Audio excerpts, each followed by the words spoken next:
今天咱們聊聊最近特別火的一個話題，就是宇樹科技。說起來你可能有印象，今年春晚上那些穿花襖扭秧歌的机器人，对，就是他們家的。不過這公司可不是突然冒出來的網紅，這背後的故事其實挺有意思。先說說他的創始人王興信，90後，浙江寧波人。這哥們兒從小就是個技術瘋子，初中就鼓捣渦輪噴氣发動機，高中自己做化学電池。上了大學更狠，宿舍裡到處是工具，雙手全是傷痕。最關鍵的是2013到2015年讀研期間，他一個人，注意是一個人，從底層電機驅動板、機械結構到運動控制算法，全部自己搞出來一款4足機器人，叫 X-Dog。這可不是鬧着玩的。要知道，當時全球主流的機器人路線是液壓驅動，成本高的嚇人。波士頓動力那種機器狗一台就是幾十上百萬美元。王興信另闢蹊徑，選擇了電機直驅方案，成本直接打了個對折。更牛的是，這套方案後來成了全球機器人界的標準打法。現在大家做的4足和人形机器人基本都是這個思路。2016年畢業後，王興信拿着8萬塊獎金創辦了宇樹科技。開局可不容易。2017年，他帶着機器狗參加烏鎮的投資人見面會，想在雷軍、王興這些大佬面前露一手，結果機器狗當場死機。你說尷尬不尷尬？不過技術過硬就是硬氣。2017年，宇樹推出了 Leica Go， 成為全球第一款公開零售的高性能4足機器人。這一下打開了局面，高校研究所紛紛來採購。到2019年推出能后空翻的 Aliengo， 售價40萬人民幣。2020年又出了教育版，價格降到10萬以內。2021年的 G 直接把價格打到 1.6 萬，這就是徹底的價格屠夫了。然後就是那個經典時刻，2021年春晚24台機器，狗扮成小牛，明音跟劉德華、王一博同台演出，這一下全國都知道了。接着是2022年冬奧會開幕式，109只伏虎排成冬奧會字樣。2023年杭州亞運會上，宇樹的機器狗負責撿鐵餅、運標槍，被網友親切地叫顯眼包。但真正的大招是在人形機器人。2023年下半年，宇樹推出 H1 人形机器人，身高1.8米，体重47公斤，能跑、能跳、能后空翻，還是全球首款能完成原地後空翻的電驅人形機器人。最關鍵的是，它的定價是9萬美元，折合人民幣65萬。要知道，波士頓動力的 Atlas 成本超過100萬美元，這價格簡直是降維打擊。然後就是2024年5月的王炸 G1 人形機器人，售價9萬人民幣，对，你沒聽錯，不到10萬塊。身高127厘米，體重35公斤，23個關節，能顛鍋，能砸核桃，能耍金箍棒。這個價格一出來，整個行業都炸了。要知道，當時市場上其他人形機器人動輒15到20萬，甚至幾百萬。馬斯克說特斯拉擎天柱要賣2萬美元，折合人民幣也得14萬多。宇樹直接把底線又往下拉了一大截。那麼問題來了，這麼便宜還能賺錢嗎？會不會是炒作？行業裡討論最激烈的就是這個。宇樹自己的說法是，全自研是關鍵。他們的電機、減速器、控制器、激光雷達全是自己研發生產的。不像別的公司東拼西湊買零件，宇樹是真正掌握了全產業鏈。而且 G1 的身高比較矮，只有1.27米，開發難度和成本確實比1.7米的要低一些。更重要的是，宇樹玩的是長期主義。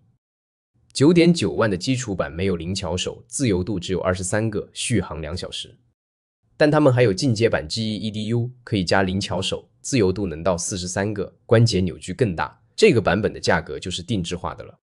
所以 9.9萬可能是個引流款，真正要買功能齊全的，價格肯定往上走。但即使這樣，性價比還是吊打同行。這一招確實管用，今年春晚 G1 扭秧歌一炮而紅，2月12日在京東開售，9萬的基礎版瞬間售罄，雖然後來又下架了，客服說首批訂單已售完，但市場熱度是真的起來了。甚至淘寶上都出現了出租宇樹機器人的商家，租金5萬到2萬不等。從技術角度看，宇树的核心優勢在哪？首先是運動控制算法，他們的機器人步態流暢，平衡性強，能適應各種地形。G1能完成武術動作，側空翻、鯉魚打挺，這背後是強化學習算法的支撐。其次是關節電機，宇樹自研的電機扭矩峰值能到360牛米，關節性能提升了170%，這讓機器人能爬40厘米高的台階。再就是感知系統，他們搭載了自研的4D 激光雷達。雖然這個4D 概念有爭議，但360度全景感知能力確實強。應用場景方面，宇樹現在是雙線作戰。消費級市場，Go 系列機器狗賣給科研教育機構和極客玩家，全球市場佔有率超過60%。工業級市場 B2 工業機器狗用於電力巡檢、消防救援、地質勘探，能在極端環境下工作5小時以上，負載40公斤，奔跑速度6米每秒。人形機器人方面 ，H1 和 G1 已經開始試點落地，比如跟長城汽車合作搞智能製造，跟汽車工廠合作做搬運工作。資本也是瘋狂追捧，宇樹從2016年成立到現在，完成了10輪融資，累計近20億人民幣。投資方包括美團、騰訊、阿里、螞蟻集團、吉利資本、深創投、紅杉中國、經緯創投等一堆大佬。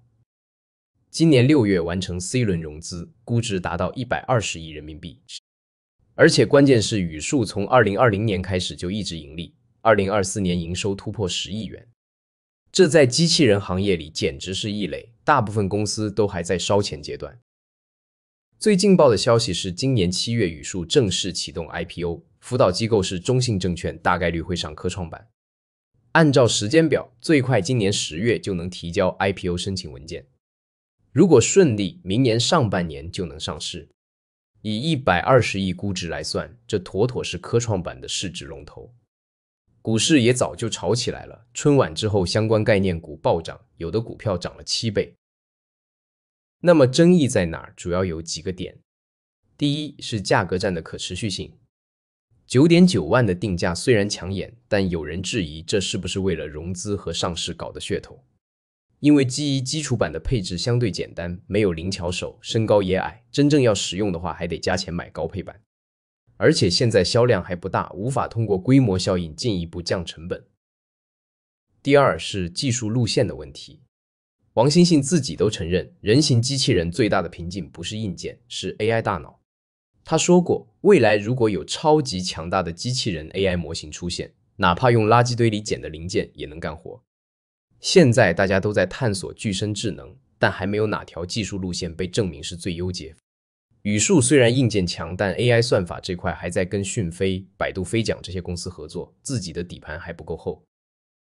第三是應用場景的真實性。雖然宇樹說機器人已經在工廠巡檢領域落地，但具體規模、客戶反饋、故障率這些數據都沒有公開。行業裡有人擔心，人形機器人現在還是個半成品，功能性、安全性、可靠性都沒達到大規模商用的水平。如果只是賣給科研機構搞研究，那市場天花板很快就到了。第四是競爭格局，國內外都在瘋狂押注人形機器人。特斯拉的 Optimus、優必選的 Walker、智源機器人的遠征、心動紀元、傅立葉等等，一大堆玩家都在燒錢研發。宇樹雖然先發優勢明顯，但能不能保持領先，還得看後續產品迭代和商業化落地的速度。最有意思的是，宇樹的成功引發了整個行業的思考。過去大家覺得機器人是個慢生意，需要長期積累，但宇樹用8年時間就走到了 IPO 門口，證明了技術加性價比加資本這條路是可行的。這對中國機器人產業是個巨大的推動。一方面，資本開始大規模湧入，今年上半年具身智能領域發生了141起融資事件，去年全年才77起。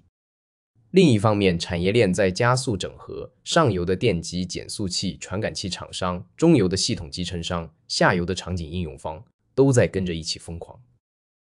而且宇樹的打法給其他創業公司提供了範本，全站自研降成本，消費級產品打市場，工業級產品賺利潤，然後抓住資本窗口期快速上市。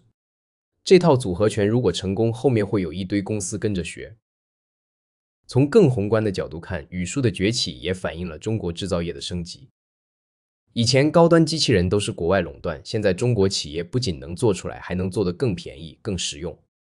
這背後是整個產業鏈的成熟，從電機到算法，從材料到工藝，都在快速進步。政府也在大力支持，今年政府工作報告首次把具身智能納入國家戰略，各地都在建機器人產業園，給政策，給資金。所以宇樹科技的故事其實是中國科技創業的一個縮影。一個技術極客憑着對未來的判斷和死磕到底的精神，抓住了一個新興賽道的機會，然後用產品力和性價比打開市場，吸引資本助力，最終走向上市。這個過程中有運氣，但更多的是實力和堅持。當然，上市只是一個新的開始。資本市場不會永遠給高估值，最終還是要看產品能不能真正落地，能不能給客戶創造價值。宇樹接下來的挑戰是怎麼把人形機器人從科技玩具变成生產力工具，怎麼在 AI 算法上建立更深的護城河，怎麼在激烈的競爭中保持領先。但不管怎麼說，宇樹已經證明了一件事，中國機器人不是做不出來，也不是只能山寨，而是能做到全球領先，還能讓普通人買得起。這才是最有價值的貢獻。未來5到10年，如果人形機器人真的像王星星預測的那樣，成本降到2萬塊，走進千家萬戶，那宇樹今天的這些探索就是在書寫歷史。好了，今天就聊到這，下次要不要聊聊宇樹的競爭對手們都在幹啥？或者聊聊人形機器人到底什麼時候能真正走進我們的生活？評論區告訴我，拜拜。